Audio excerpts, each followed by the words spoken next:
Hey, Israel! A country where feedback can sound like an insult and a meeting with an investor feels like an interrogation. Where the tax office is faster on WhatsApp than by mail, and your bank will ask how you know your very first client. This is not a market for the soft, but for people who know what they're doing, it's one of the best markets in the world. In this episode, I'll show you how to set up a company in Israel, how to survive the bureaucracy, how to move through the Israeli communication style, and how to build a team that works like a commando unit. If you're thinking about export, food, services, a premium brand, or a startup, this is the kind of guide you won't find anywhere else.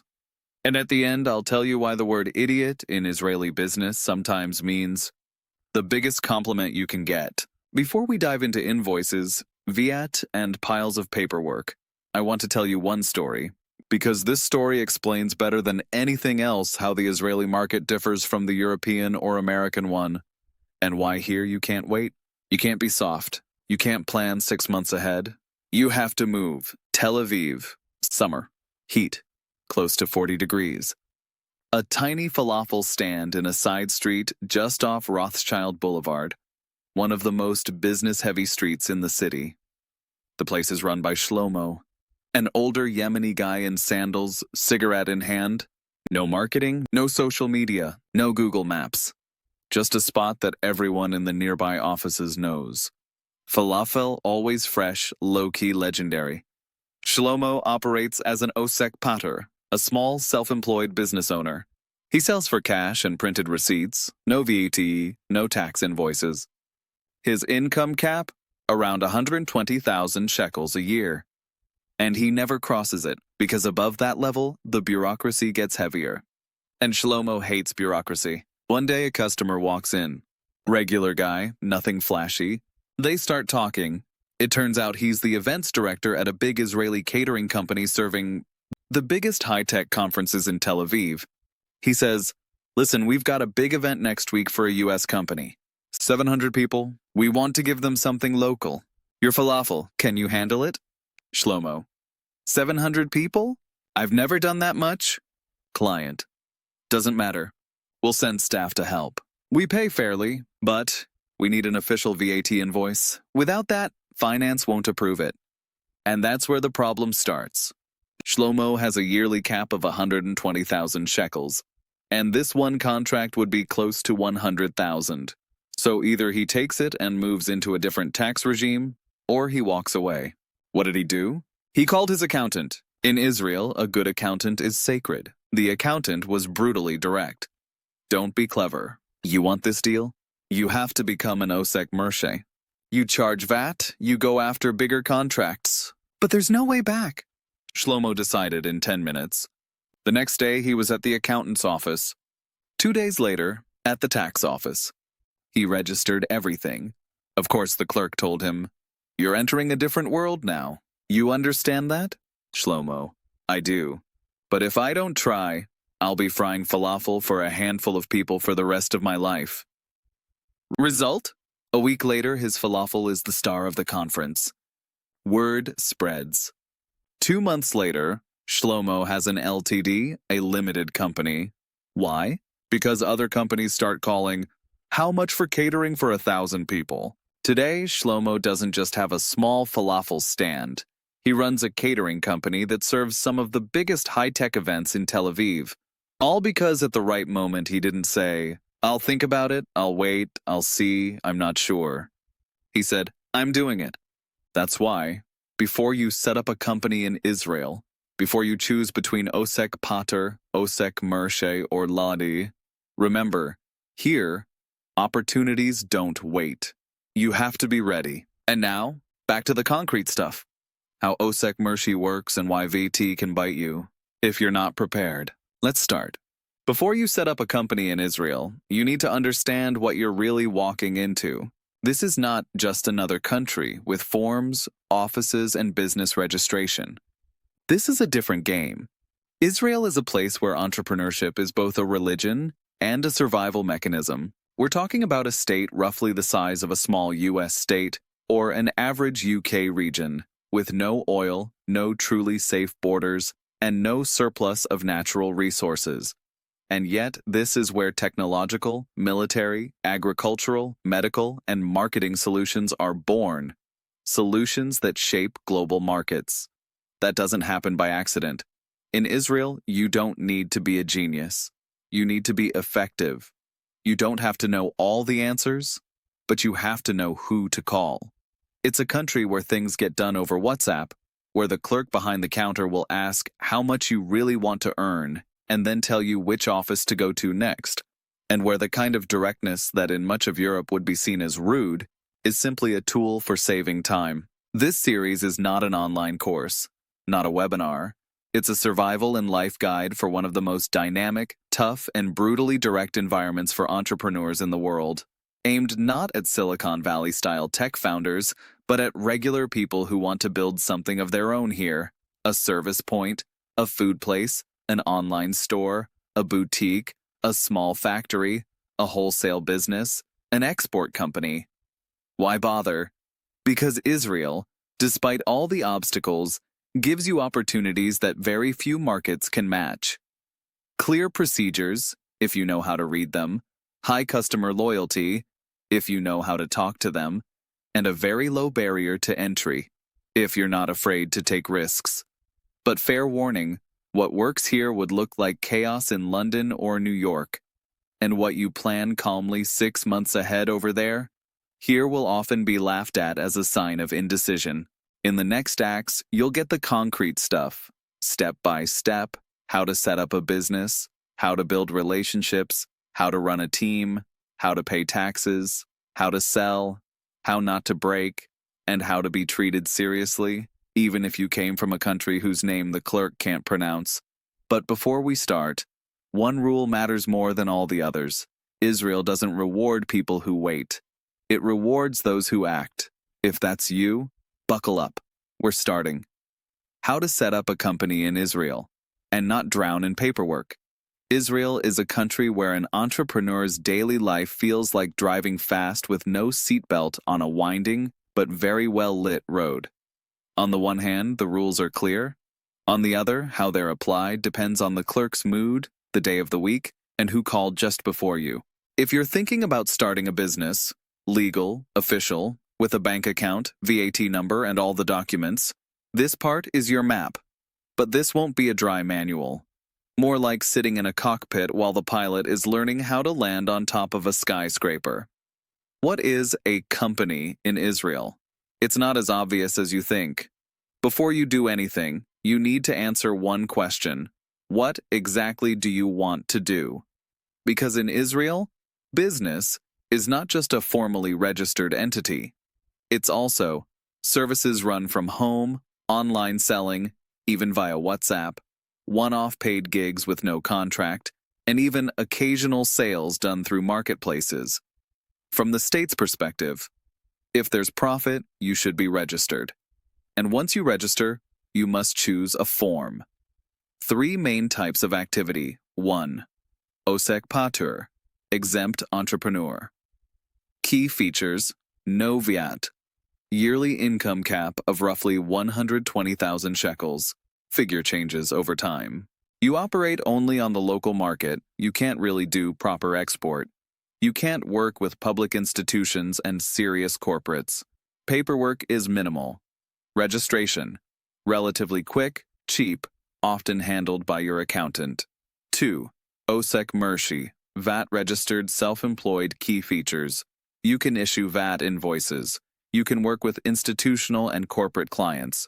You can book business expenses and deduct them. You must keep records and file regular VAT reports. You are expected to work with a CPA, Rohe Heshbon.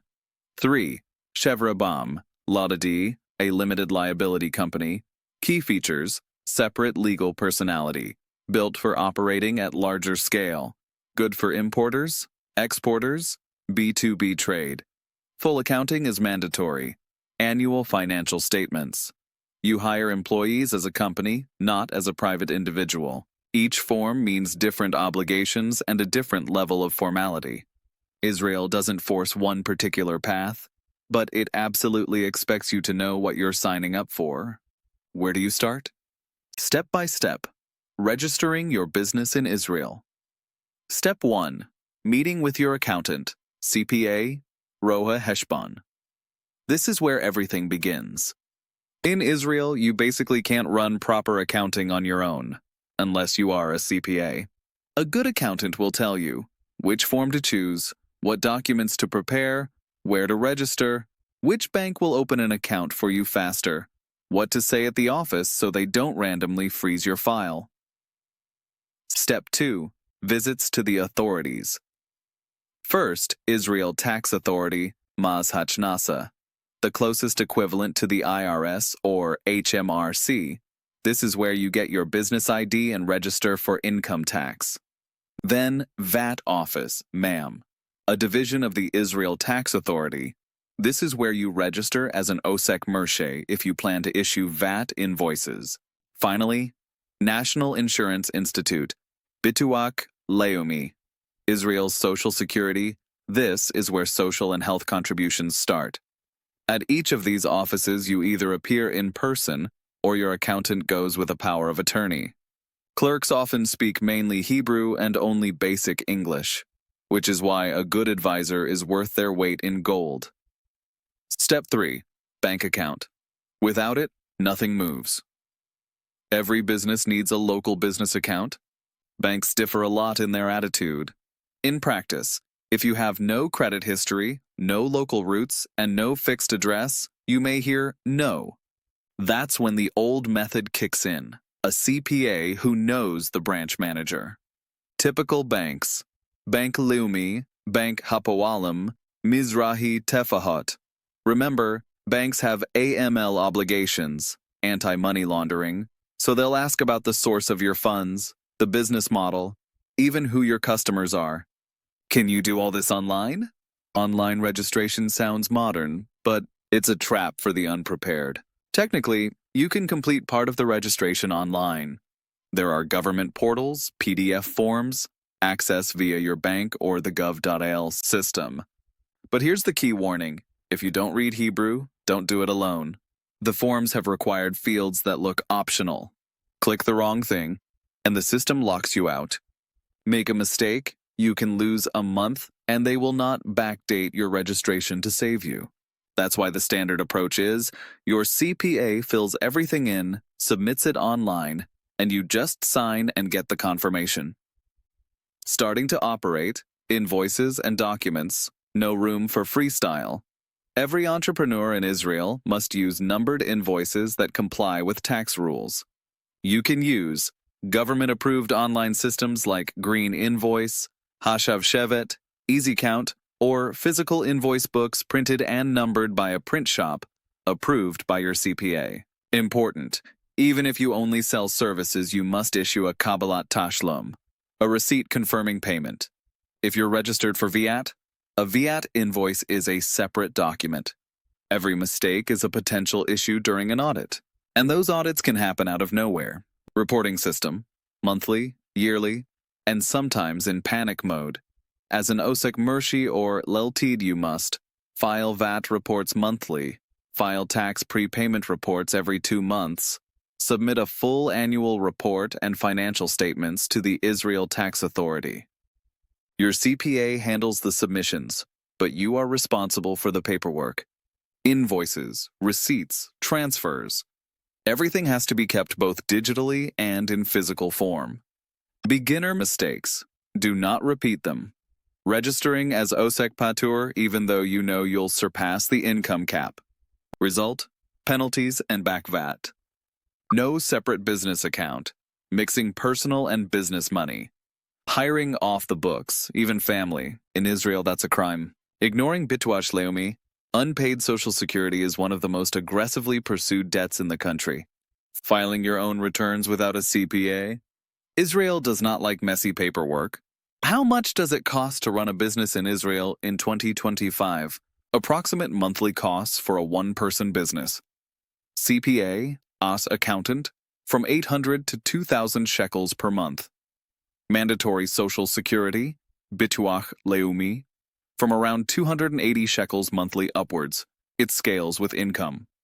Online invoicing system, from 30 to 100 shekels per month. Business bank account, from 40 to 120 shekels per month plus transaction fees. Office, co-working, from around 800 shekels per month. Minimum monthly fixed costs to keep a solo business alive, roughly 1,500 to 2,500 shekels. When do you start earning? Immediately. If you know how to sell, Israel doesn't really do big startup grants for one-person businesses. But you don't have to wait for any special decision to start. You can operate from the day you register. Client pays, you issue an invoice, you're in business. So the key question is not, when will I start making money? The real question is, do I have someone to sell to right now? First audit? Relax. It's just a character test. Israel doesn't constantly threaten you with audits, but it can surprise you, especially if you deal a lot in cash, have a big gap between revenue and costs, or grow very fast. An audit looks like a conversation, but every sentence is noted.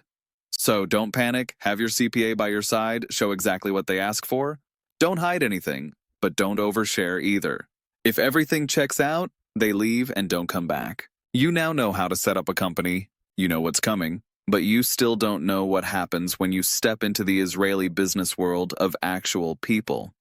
In a moment, we'll talk about what work looks like, how teams function, what the communication style is, and why in this country feedback can sound like an attack, yet be the greatest gift you can get. When will I start earning? A story you need to hear first. Before we answer that, here's a story a friend of mine, an Israeli business consultant, once told me. It's so simple it sounds trivial, but it shows perfectly why in Israel there is no time to wait. He once met a young guy from Europe who came to Tel Aviv with a big plan. Startup, mobile app, MVP, seed round, pitch deck for funds. The classic package.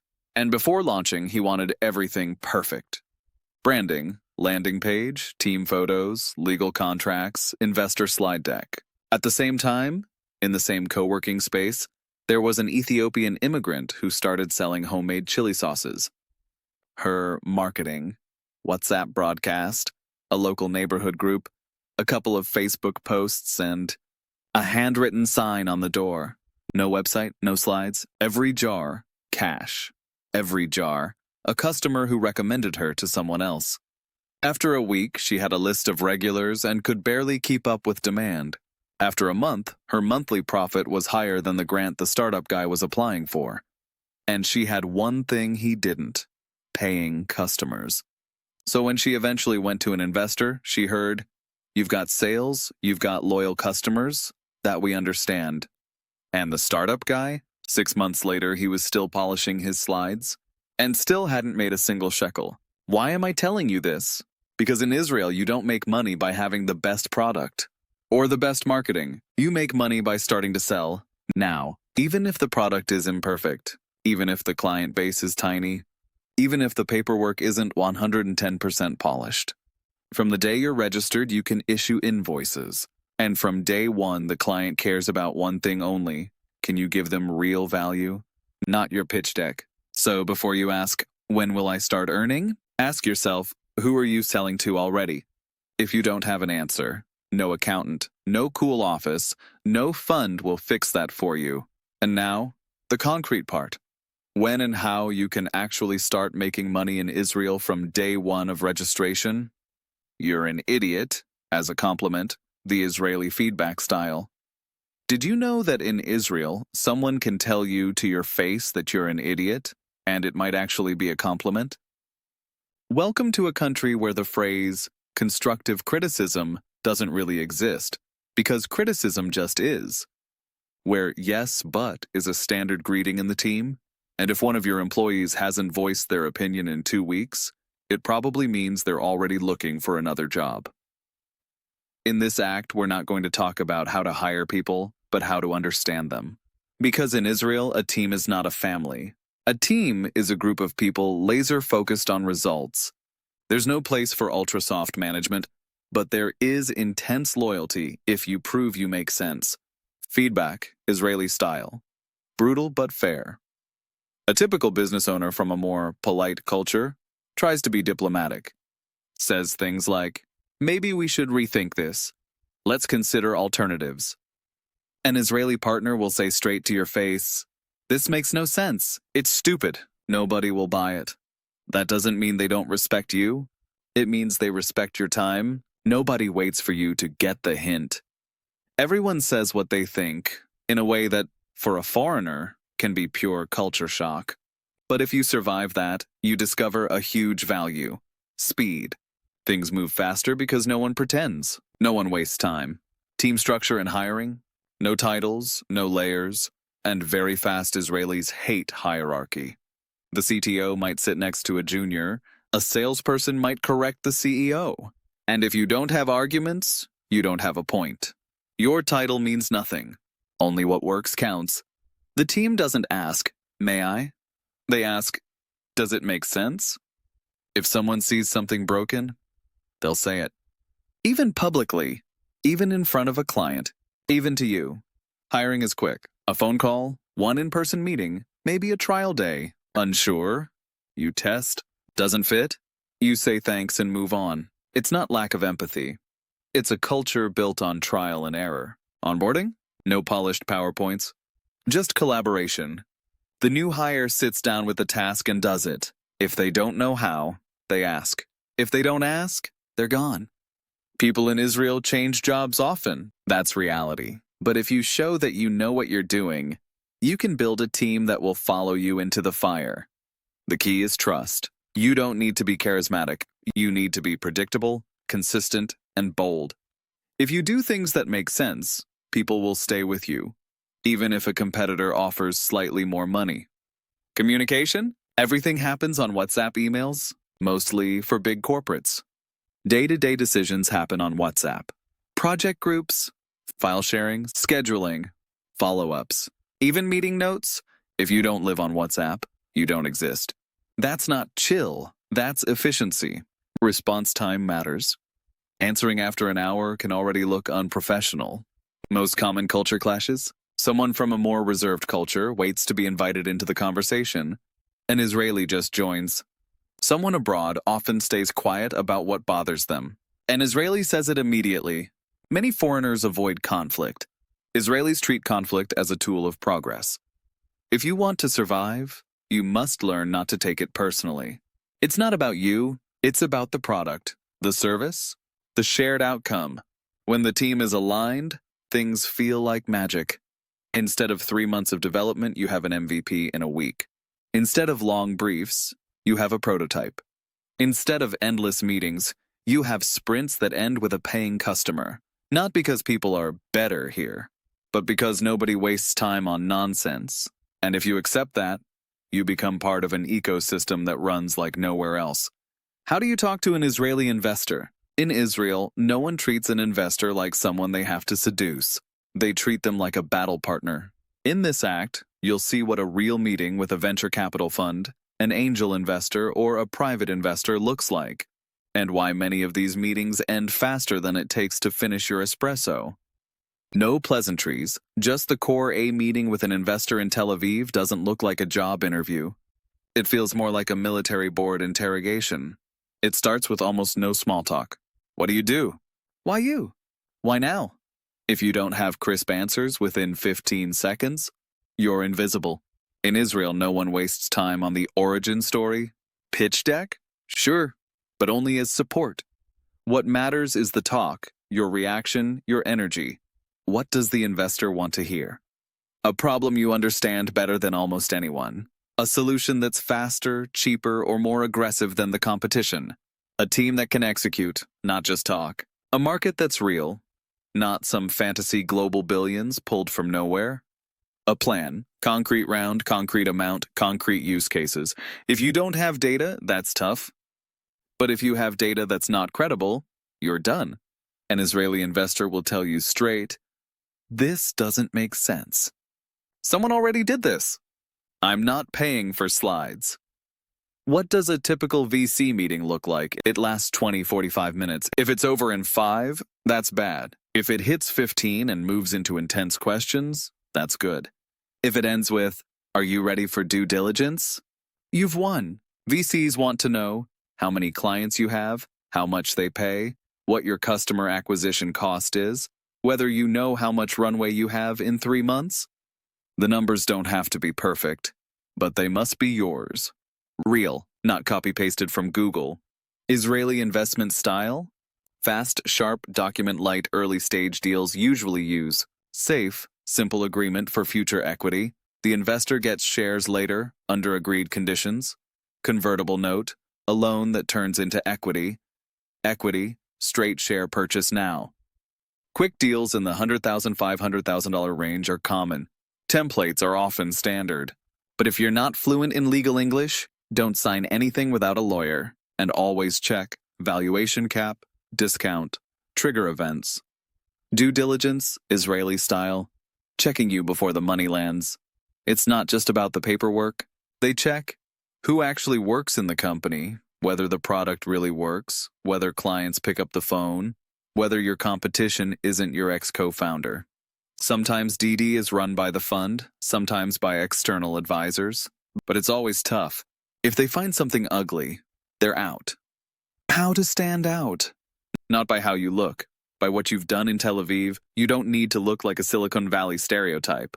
But you must speak briefly, answer fast, take punches without breaking, know clearly what you do better than others.